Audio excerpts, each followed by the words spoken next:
Back here on the UConn Sports Nation UConn football pregame show. Lucky enough to be joined by UConn Athletic Director David Benedict. David, how's it going? Welcome. How are you feeling? Football season's great. here. We're about 70-some minutes from kickoff, and there's nothing better than the start of college football season. So I'm going to get to the team behind us in a little bit, but you personally, you're entering your second full season here, Yep. academic and athletic season. That's right. What's going through your mind? How'd your first year go? Did you like what you saw? And you're implementing some changes, obviously. Well, I mean, hey, look, I look at it globally. We can break it down just into the football piece, but listen, I feel very fortunate to be here and be leading the athletic department. I'm a steward because this is not just my program. This is the entire state's program.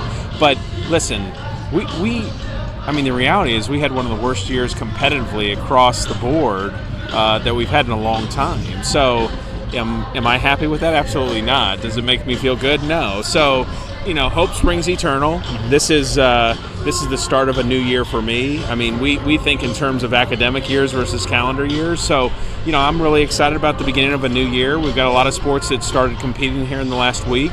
And listen, there's been a lot of work since December 28th to get ready for this moment. And I'm proud of the coaching staff. I'm proud of the kids, the way they've handled the transition, and I'm very hopeful about what the result's going to be tonight.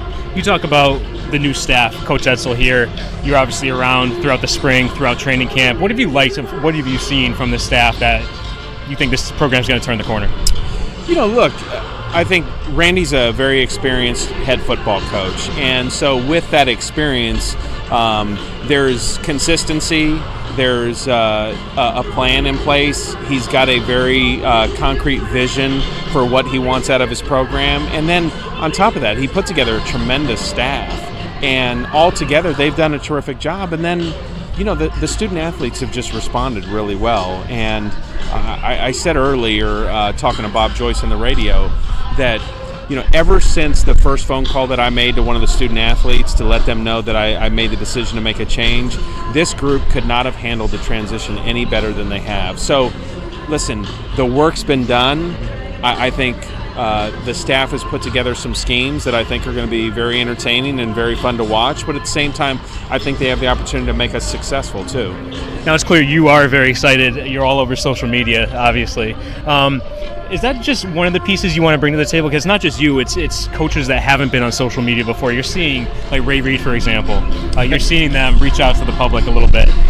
What's that all about? Are you trying to reach the fan base? That was exciting to see Coach Reid jump on. I really appreciate that because, it's hard to learn new things. And when you're used to doing things certain ways, it's really nice to see people get out of their comfort zone. But it's really an acknowledgement of the fact that, listen, social media is a great way to connect to our fan base and communicate, and it provides an opportunity to engage people differently. So we need to take advantage of it.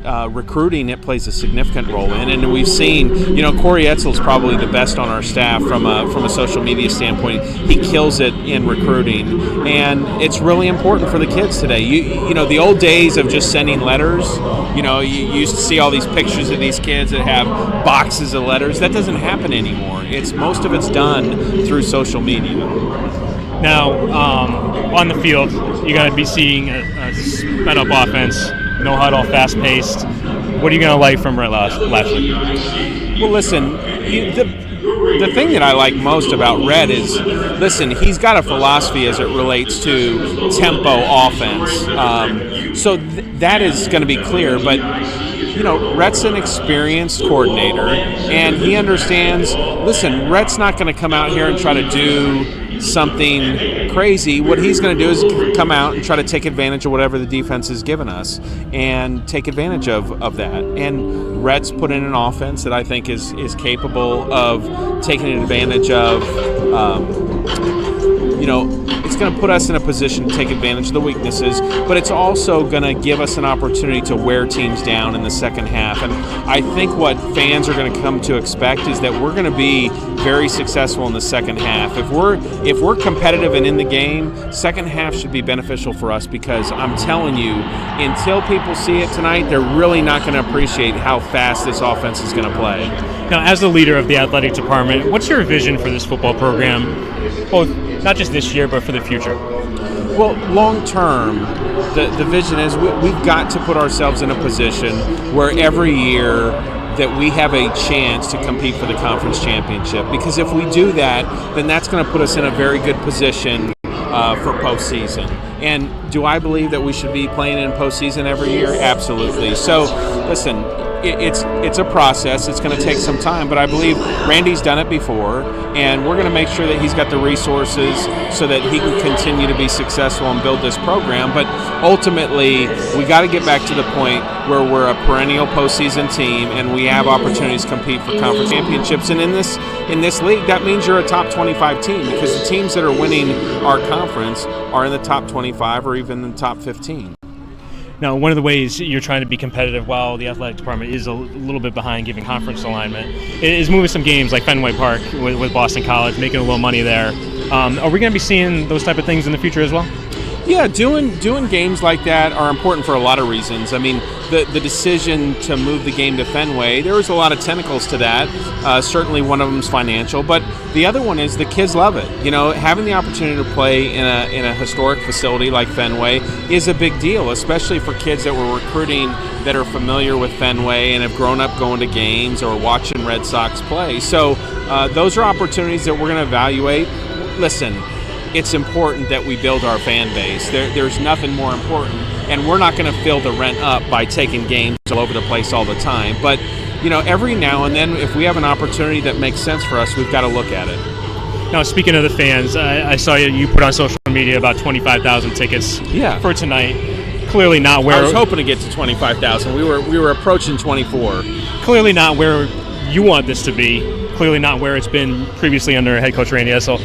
Just talk about what you're trying to do to engage with the fans. I saw Andy Katz is going to be one of the voices here inside the stadium. What else are you doing for that fan engagement? Well, listen, the game, we refer to it as the game day experience. The game day experience is not just from the time that the ball gets kicked off to the end of the game. It encompasses from the time that you get in your car to come to the Rent and Pratt Whitney Stadium to the time that you leave. So we want to do things that are going to impact and provide our fans with things that they enjoy. So whether that's trying to improve the situation in the tailgate lot so that they can have an easier time tailgating with their friends, creating opportunities for people that don't have the wherewithal or the desire to build their own tailgate. Well, now we've got the tailgate guys here this year, and they can create that tailgate for you. We've provided new in-game seating that people can have for the season. I see some of the seats here in the stands now. I look forward to seeing about 20,000 of those in the future. We have a lot of bench seating here, so this is an opportunity to have a more comfortable situation, and the seats are really nice. You can rent them on a game-by-game basis, but it's probably going to be a lot easier and a lot nicer to have them for the season. And then, we've continued to tweak the concessions offerings. We've got the Randy Etzel Burrito Bowl, and I'm sure that everyone's going to be excited to hear that we've got Chick-fil-A because it's, no matter where you go, Chick-fil-A is a big hit. So I would not be surprised that Chick-fil-A sells more sandwiches tonight than any other item in the stadium. And then one of the key, most important pieces of the fan base is students. Back on campus this past week.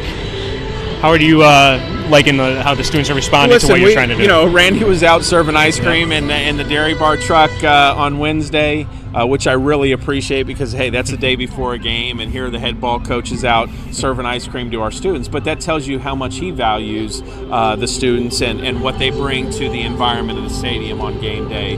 But listen, we've got the student tailgate lot again. We're discounting parking, and fortunately for us, the university was able to help us again and make all the shuttles free for our students that are coming to the game, which, listen, it needs to be. They're a big part of what we're doing here, and we need to make it very easy for them. But listen, in the tailgate lots, we're going to do a lot of things to engage them. I think we were having some rock, paper, scissors contests, some cornhole tournaments and different things to just create that same type of environment for them that our fans enjoy.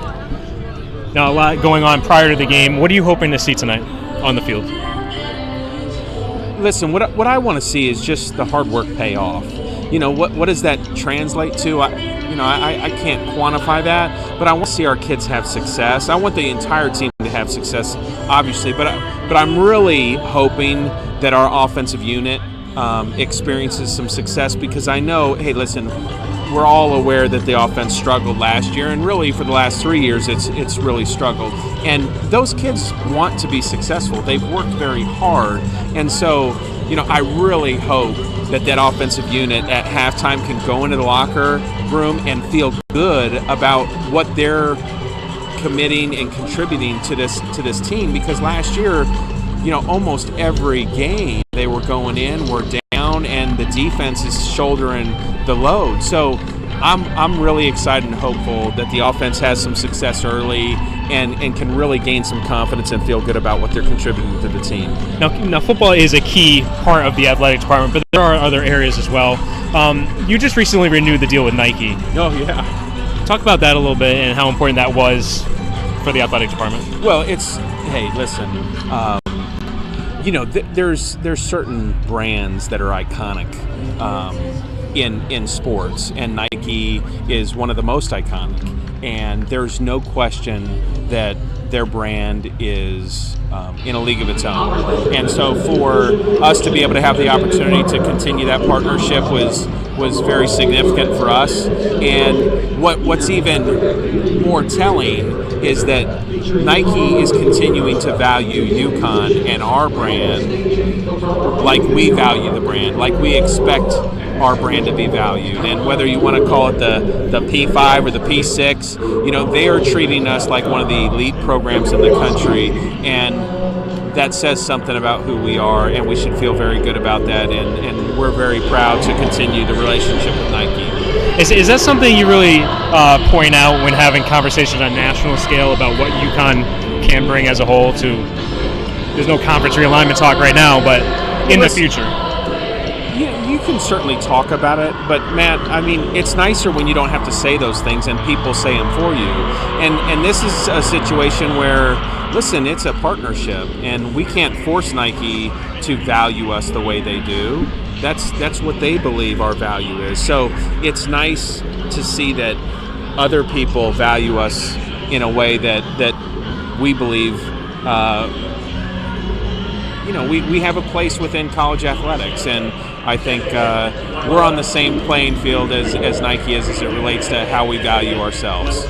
You have a key project going on campus at Gamble. How's the roof coming? All those doors are locked, and I don't go in there very often because you got to wear a hard hat and make sure nothing's falling down. But listen, we're excited about it. I have seen the progress they've made. It is transformational. The difference between the new installation and what's there is so dramatic. It's really the first time I really saw it where it was significant. It kind of took my breath away. So it's really going to feel like a new facility, and we're at the same time, our hope is to replace the sound system, because it's really the opportune time to do that, because you got to get inside the roof and run cabling. So we're hopeful that it's going to be a new roof and a new sound system and really breathe some life into Gamble. Well, I hope there's a lot of life being breathed into this place tonight. And David, I definitely appreciate the time, and thanks for coming on. Matt, thanks for doing this. It makes a difference, and I'm sure our fans love it. So thank you very much, and go Huskies. That's UConn Athletic Director David Benedict. After this, I sat down with head coach Randy Edsall early in the week for an extended interview, and you'll see that coming up. Now 2 days away from the season opener.